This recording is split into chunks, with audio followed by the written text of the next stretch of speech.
எனக்கு வந்து 2 பசங்க வீட்டுக்கு வந்துட்டு, இந்த மாதிரி மாடு வந்து குட்டி போட முடியாம கஷ்டப்படுதுன்னு சொல்லிட்டு சொன்னாங்க. நான் வந்து ஒரு 15 மினிட்ஸ்க்கு அந்த ஸ்பாட்டுக்கு போயிட்டேன். பார்த்தீங்கன்னா, அங்க போனதுக்கப்புறம் நான் பார்த்த விஷயம் ரொம்ப கொடுமையா இருந்தது. அந்த ஃபுல் இருட்டு. ஒரு எந்த பக்கம் வழி இல்லாம ஒரு சைடுல போற ஒரு ஒரு ரொம்ப இருட்டான ஒரு பிளேஸு. அங்க ஒரு மாடு உயிரோட குட்டி போட்டிருக்கு. அந்த குட்டியில அதோட கர்ப்பப்பை வெளியில வந்த காரணத்துக்காக வந்து அந்த ஓனர்ஸ் அந்த இடத்துலயே அறுக்க சொல்லிட்டான் மாட. கண்ணுக்குட்டியை கொண்டு போயிட்டான். மாடு உயிரோட இருக்கு.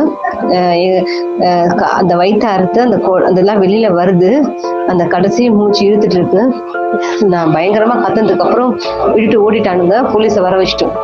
கேட்டா அவங்க சொல்றாங்க, மாடு செத்து போனதுக்கு அப்புறம் தான் நாங்க அறுத்தோன்றாங்க.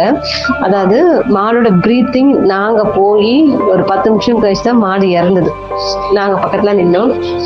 இதுக்கும் ஒரு பராசக்தி அம்மன் கோயில் பக்கத்துல வெட்டுறாங்க.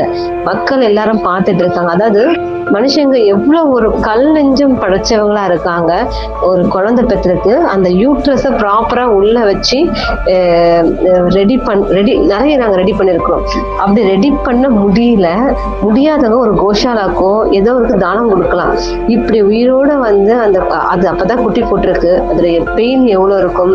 அதுலயே இப்படி ஒரு கழுத்தை கூட அவன் அறுக்கல. நீங்க பாத்தீங்கன்னா அந்த வயிற்று தான் அவன் ஃபர்ஸ்ட் கிழிச்சான். அவன் சொன்ன ரீசன் மாடை வெளியில தூக்கிட்டு போக முடியல, வெயிட்டா இருக்கு, எல்லாத்தையும் நாங்க வெளியே எடுத்துட்டோம்னா ஈஸியா கொண்டு போகலாம். அப்போ கழுத்தை அறுத்தனாச்சும் ஏதோ அந்த உயிர் போயிடும். வயிறு அறுத்ததுக்கு அப்புறம் அது எவ்வளவு துடிச்சிருக்கும் பாருங்க. இதுக்குள்ளே கொடுமைக்காரங்க மனுஷங்க. ஆனா போலீஸும் வந்து எந்த கேஸும் ஃபைல் பண்ணல. தலைக்குள்ள நம்மளுடைய சட்டங்கள் இருக்கு. இது நிறைய மாடுகளுக்கு நடந்துட்டு இருக்கு. இதனால மறக்க முடியாத ஒரு நிகழ்ச்சி வந்து இது.